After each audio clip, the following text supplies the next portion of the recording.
Halo kawanku yang berbahagia, semoga kalian dalam keadaan sehat semua. Kali ini saya akan merangkum alur film Biksu Rambut Emas. Film ini mengisahkan tentang seorang dewa yang sedang menjalin hubungan asmara. Mereka ketahuan oleh atasannya sehingga membuatnya harus menerima hukuman untuk meminum pil pelupa cinta. Mereka juga harus turun ke bumi untuk menjadi manusia satu sama lain dari mereka sudah tak saling ingat apa-apa. Tak usah lama-lama lagi, langsung saja kita menuju ke alur film tersebut. Jangan lupa like dan subscribe. Karena Subscribe itu gratis. Gratis. Bye.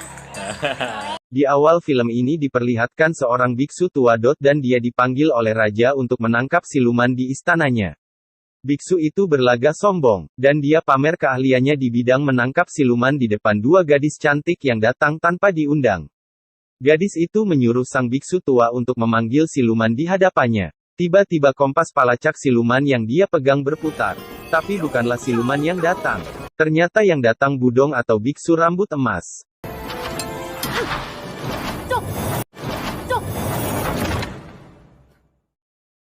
Diperlihatkan ada siluman yang datang dan membelah lantai di dalam ruangan itu. Sang biksu langsung menyuruh anak buahnya untuk menangkap siluman itu. Tetapi siluman itu sangat buas sehingga memangsa anak buahnya. Sang biksu dan Raja Idiot itu sangat ketakutan. Biksu Budong menghampiri permaisuri dan Raja Idiot itu. Dia hanya mau menyelamatkan sang permaisuri dan sang raja dibiarkan mati karena dia sombong.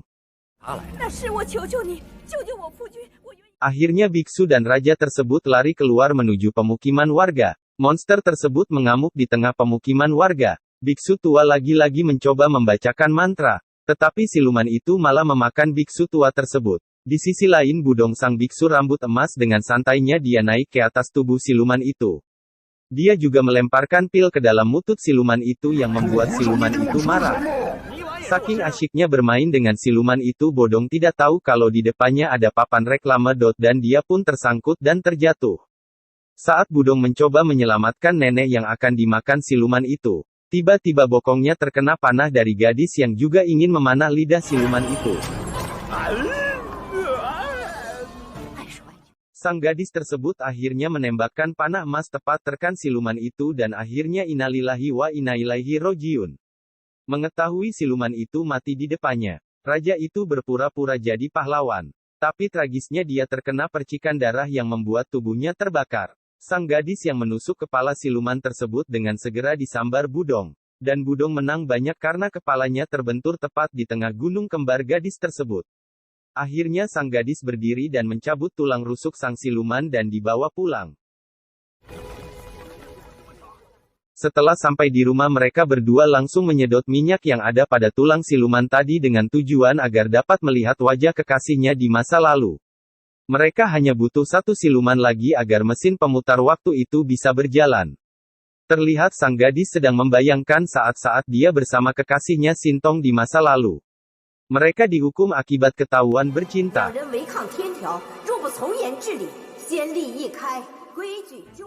Terlihat di dalam sebuah kuil, para biksu berbadan emas sedang berputar mengelilingi seorang wanita. Biksu Budong langsung masuk dan melihat wanita tersebut dari dekat. Ternyata wanita tersebut punya keinginan yang buruk. Biksu Budong dan adik seperguruannya mendengar kata hatinya. Mereka pun tertawa, dan sang pemimpin para biksu yang di sampingnya melempar kentongan ke arahnya sehingga mengenai kepala adik seperguruannya. Scene beralih di tengah pasar, biksu Budong sedang asik makan daging. Dia melihat seorang pria yang menyamar jadi wanita demi mempromosikan istrinya yang bekerja sebagai gadis pemuas nafsu. Dia bernama Erkou. Dia juga mendatangi Budong yang sedang makan. Biksu Budong ditawari istrinya dengan diskon 50%. Tapi biksu Budong menolak dan berkata istrinya akan dihajar orang. Dan benar saja, ucapannya terbukti. Seorang pria kekar melempar istrinya dari lantai atas. Pria tersebut juga marah pada Erkou karena istrinya sudah tua dan tak bisa melayaninya dengan puas. Bahkan pria kekar itu menendang Erkou. Tapi Erkou malah menghampiri istrinya. Di saat pria kekar tadi ingin menginjak mereka berdua, tiba-tiba biksu Budong menangkisnya dengan rambutnya yang keras. Sehingga pria tersebut kesakitan. Pria tersebut sempat melempar pisau tepat di jantung Budong tapi Budong tak merasa sakit. Dengan kesaktiannya Biksu Budong melempar pisau tersebut ke tanah sehingga menjadi debu. Akhirnya pria kekar itu kabur dengan malu. Erkou dan istrinya menghampiri Budong dan mengucapkan terima kasih. Tapi Budong meminta ganti agar Erkou mentraktinya daging kambing di lain waktu. Terlihat di dalam sebuah bar, Budang yang ingin membeli arak, tetapi sudah habis diborong gadis cantik. Ternyata dia adalah pemburu siluman yang di awal film tadi. Budong harus bertanding melempar pisau dengannya jika ingin mendapatkan arak. Dan akhirnya mereka berdua pun bertanding. Meskipun Budong kalah, gadis itu mengajak Budong untuk minum bersama dan bersulang di atas. Dan gadis itu dengan separuh mabuk, dia curhat pada Budong tentang kekasihnya di masa lalu yang dia cari. Budong malah tertawa dan mengejeknya sambil menyanyi. Akhirnya Budong mengajaknya untuk bersulang lagi sampai gadis itu teka sadar. Di tengah hutan sang biksu rambut kebal sedang berjalan sambil menenggak arak.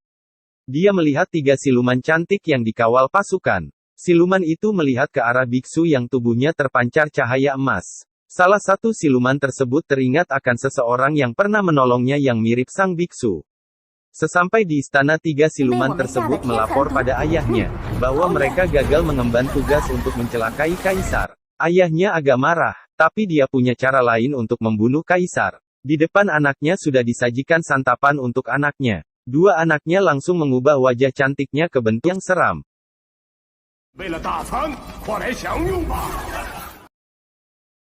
Cerita beralih di sebuah kuil. 2 biksu sedang mencoba memotong rambut biksu Budong. Tapi hal itu sia-sia, karena rambut Budong sangat keras. 2 biksu mengira bahwa Budong telah berbuat dosa besar di masa lalu.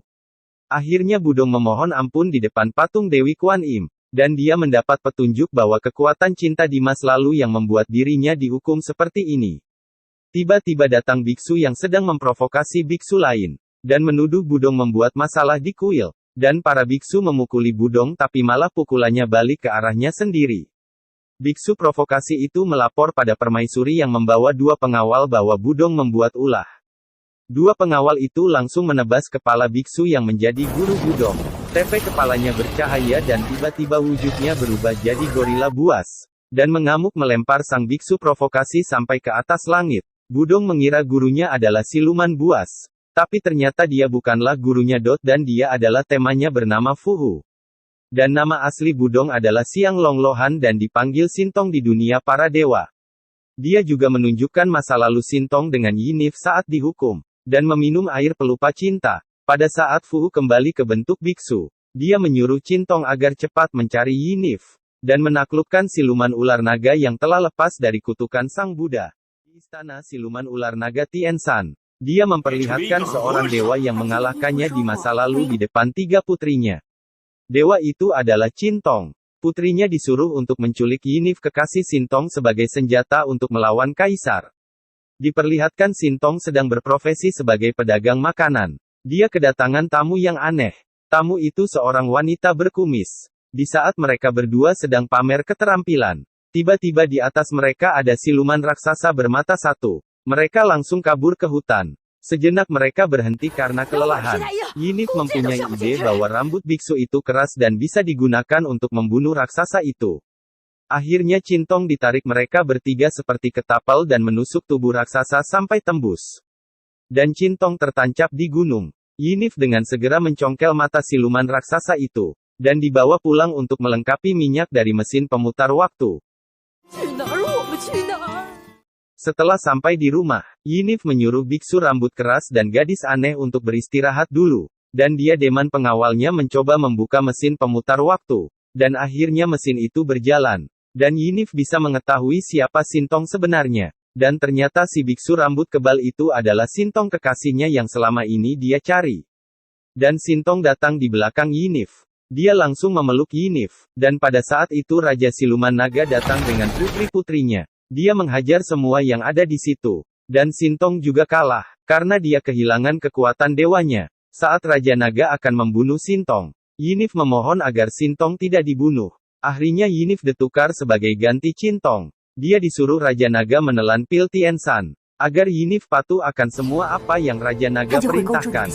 Dan Yinif disuruh untuk merayu kaisar dan membunuhnya dengan pil tersebut. Di tempat lain Sintong yang terluka parah sedang berusaha diobati Fu temannya di sebuah kuil. Dan tiba-tiba putri siluman naga yang pernah ditolongnya datang. Siluman itu memberikan jiwa ularnya pada Cintong sebagai balas budi masa lalu. Dan tiba-tiba ada terdengar suara Dewi Kuan Im. Dan Dewi Kuan Im memberitahu Cintong, jika dia ingin mengalahkan Raja Siluman Naga, dia harus menemukan 3 syarat yaitu harga diri pecundang, air mata orang jahat, dan nafas cinta kekasih. Agar kekuatan Dewa Cintong kembali, Sin beralih di pasar tempat Erkou dan istrinya mencari nafkah sebagai wanita jalang. Dan pria kekar yang dulu pernah menghajar Erkou dan istrinya kembali datang. Kali ini dia datang membunuh istri Erkou. Dan Erkou marah, dia langsung menghajar pria kekar tersebut. Saat Erkou mau membunuh pria kekar itu, tiba-tiba pria tersebut menangis. Dan dia berjanji tak akan berbuat jahat lagi. Erkou pun mengampuninya. Erkou langsung menghampiri istrinya dan bunuh diri di samping istrinya. Dan pada saat itu Sintong mendapatkan satu kekuatannya yaitu harga diri pecundang. Tiba-tiba datang 2 anak kecil yang menagisi kematian orang tuanya. Dia adalah anak Erkou. Dan pria kekar itu menangis, dia merasa bersalah dan berjanji akan membesarkan anak-anak Erkou. Dan lagi-lagi kekuatan Sintong bertambah. Dia sudah menemukan air mata orang jahat. Dengan segera Sintong dan Fu langsung mencari Yinif kekasih Sintong karena tinggal satu lagi dengan nafas kekasih kekuatan Cintong kembali pulih.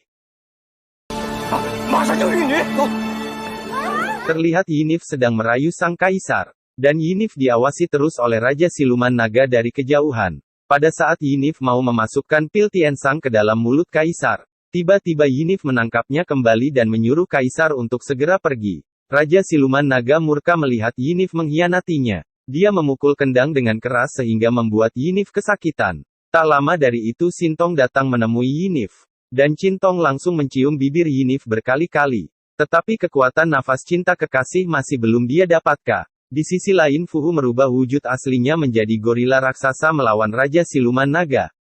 Fu dengan mudah dikalahkan. Akan tetapi Fu berhasil mencabut ginjal Raja Siluman Naga tersebut. Raja Naga langsung menghampiri putrinya. Dia meminta jiwa ular di dalam tubuh putrinya. Tapi jiwa ularnya sudah diberikan untuk Sintong. Raja Naga semakin murka dan merubah wujudnya menjadi naga raksasa. Dan dia langsung menelan putrinya itu. Pada saat-saat terakhir Yinif dia memeluk Cintong dan mencium bibirnya.